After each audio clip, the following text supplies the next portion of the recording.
Hey, what is up everybody? Welcome back to the channel. So if you watched my last video, then it was just basically me going through a spreadsheet of everything I've ever spent on this car as it relates to maintenance.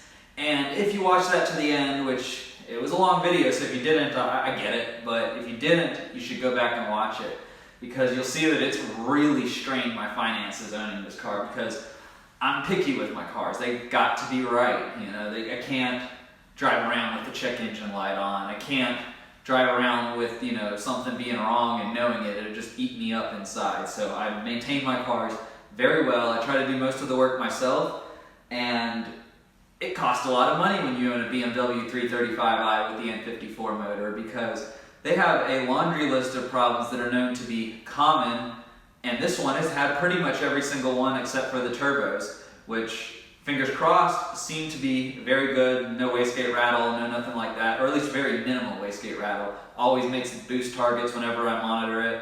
So I think it's good on that front. But anyway, the point is, it strained my finances to the point so much that I was considering buying a new car. And I don't know what I'm going to title this video yet, but I'm guessing from the title you know I already bought a new car. So let me go ahead and tease it a little bit. It's a V8, it's rear-wheel drive. It's not a sports car, and I'm not getting rid of this car. If you watched it to the end of that last video, you already know what I was thinking of, and that is the direction I went in. So let's go ahead and open this door and see what's on the other side. One more thing before we do that. Normally the Cadillac would be right here. My wife isn't home yet, so we didn't get rid of any cars. We have the Cadillac, we have the BMW, and we have the mystery car behind this door. So let me resituate the camera, and let me show you what I got. And let's go over it.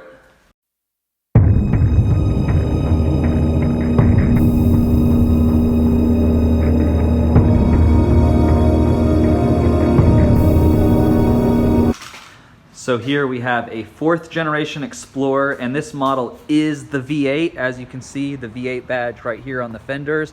In a minute I'll pop the hood and let you see it in all of its glory. So this was probably the cheapest low mileage Ford Explorer 4th gen around. It's not the cheapest by any means, but for low mileage, and what I mean by low mileage is this is a 2007, and this car has only 105,000 miles, and I bought it in Atlanta. I had to drive from Charlotte to Atlanta, but it's very clean. There is a dent on the back here. It's not terrible, but it's real. I mean, that's a big dent, but that's why this car was so cheap, I'm pretty sure. The gate opens and closes just fine, and I want to show you something I love about this car that more SUVs should do. You can open the glass, and yes, this is a 3rd row, and the 3rd row is good. I mean, I can sit behind myself, well, not behind myself because the seat doesn't slide, but I can sit in the 3rd row and be pretty comfortable. Show the other side of the car real quick. So same thing, other side, it's very clean, just aside from that one little dent. It's got the tow hitch package. So yeah, let's go ahead and pop the hood. Let me show you what's going on under there. So yeah, there's the 4.6 3-valve. So this is the 3-valve, obviously. May not be quite as reliable as the 2-valve, and I am aware of the spark plug problem these things have, with them being 3 pieces and breaking off in the cylinder head when you change it.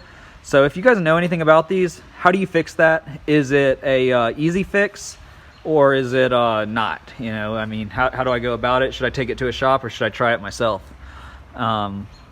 Anyway, I haven't checked the air filter. I mean, I did like a quick one over. As you can see, there's no obvious oil leaks or anything. There's no oil drips on the ground. I've had it a couple days, and it's clean underneath where I parked the car. Do another video here where we kind of go over it all the way. Brand new Motorcraft battery. Bought it at a Ford dealership, so everything they fixed when they had it was new. Looks like this radiator hose was replaced fairly recently. I don't know. We're gonna go over it more. Then I don't like this chrome grille. I'm thinking about getting one from the Iron Man edition that's black, or maybe just plasti dipping it. I don't know. We'll figure that out. But yeah, let's go check out the inside of this car. All right, so on the inside, as you can see, we have a leather interior. It's kind of a beige with a two-tone, kind of very slight two-tone. This is a power seat on the driver's side. Passenger side is manual. This is broken pretty bad. I think I'm just going to take it off all the way. So right off, what I don't like is these gauges. It's hard to tell how fast you're going, and you know, the numbers are in weird spots. Like on the tachometer, you think that would be like the small dash would be the halfway point between each 1,000, but it's the full point. So I don't like that, and I don't really like the positioning of the fuel and coolant gauge, but big deal, you know, right? 6 CD changer, I am going to replace that. I am so thankful that it's just a standard square unit. I can replace that with an Android, hopefully, and that will be freaking awesome. Let's go to the back. Checking out the back, we have a 3rd row, so let me show you. I mean, that is, you know, the same things, other seats exactly the same, and that can obviously go up. But even with the 2nd row, I don't know how well you can tell, but there is a lot of legroom. I can sit back there just fine. Got the baby seat in there, obviously, baby stuff. I need to bring that in when I'm done. You know, power everything, obviously, as you'd expect from any car then. This is the door handle, and I think this is super cool. I really like that. Like, it's not, you know, just kind of a gimmick, but whatever. It's kind of cool. And they put Explorer on every door, just in case you forgot what you were driving. The steering wheel is pretty good. You know, it's like a regular car steering wheel. It's not like a big truck or anything. I totally love the shifter being right there instead of on the steering column. And this has a ZF 6-speed transmission. Well, it was built by Ford, but it's designed by ZF. It's, I guess Ford licensed it. I don't know. But I'm guessing because of the year that it's very similar to the one in the BMW. It is a good transmission either way. It beats the crap out of the 5-speed that comes with the V6s. And also, if you guys don't know, the V6 is why they call it the Exploder. They have a plastic balancing shaft on the back of the motor that will break, and once that breaks, it throws the timing, and it's an engine out job. So that's why you get the Exploder name. All around, we have these kind of, I don't know if I'd call that fake carbon fiber or what I would call it, but I like it. It's all over the place.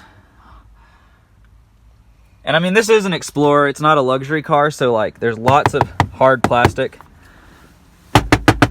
Whole dash is hard plastic basically, but it has texture and it looks nice. And then it's got like soft padding on the doors right here. And this stuff here, like where it says Explorer, this is basically the same material that the BMW's dash is made out of, and it probably is exactly the same material. And the sound system in here is great. I like the round vents, it's kind of cool, it's just something different. Kind of don't like that everything is on the left stock. I mean, you have your headlights over here, but then everything else is here. There is no right stock.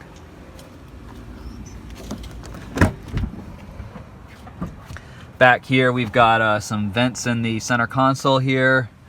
We've got these up, hold on, I might have to, got these up here. My wife calls them airplane vents.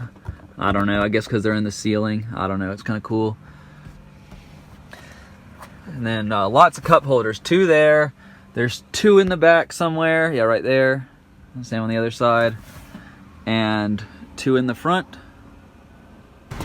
One thing I did not mention in my little tour of the car is the commanding ride height in this is awesome. Because it is a truck, you just are higher up than everything. You're pretty much on top of the car because they have to build the car above the frame, so it's not like a unibody where you can be sunk in. So this is a traditional SUV, and it's pretty freaking cool. I like it. I mean, it may not be like the car that you roll down the street in and somebody says, oh, that's a cool car, but it's nice, it's comfortable, it's got power, it's got space, and as I said earlier, the 4.6 is a pretty reliable motor. It's not as reliable as the 2-valve 4.6, but it's a good motor. You know, and parts are pretty much interchangeable between this and a Mustang. If I want to mod this at some point, you know, I could do that. I use Mustang stuff. No real plans except for maybe you know, some cosmetic modifications. But this is a great car, I think, for me. I think it's going to really, in the long run, save me some money because I'm not going to be constantly fixing the BMW. It's better for a family car, and I had an Explorer before and it was great, so hopefully this one's as good as that one was in terms of reliability. I mean, it was a 94, it was a Ranger with a hatch on it basically. So you know, we'll see how it goes, but I'm really excited about this car. If you guys know anything about the spark plug issue and how to deal with that, I would love to know about that before I have spark plug problems. Because, yeah, I just want to get some one-piece spark plugs in there quickly and be done with it. Never have to worry about it again. Thank you guys so much for watching. If you want to see Explorer content, subscribe. If you want to see BMW content, subscribe. Let me know what you want to see with this car. I mean, I'm thinking about, you know, I said the Ironman grille and tinting these front windows as my starting points. And I'm not going to go crazy with this car, you know, so it's just a family car, but they're going to do lots of DIYs with maintenance. You know, we're going to do a walkthrough where we actually tear into this car a little bit and just see, you know, is it like, you know, check the things like the air filters and whatever else there is to do, you know. We're going to look it over, make sure that there's nothing that needs to be done. But as I said, there's no warning lights, drives great. Had it a couple days now, and I'm really enjoying it. So thank you so much for watching, and I'll see you in the next one.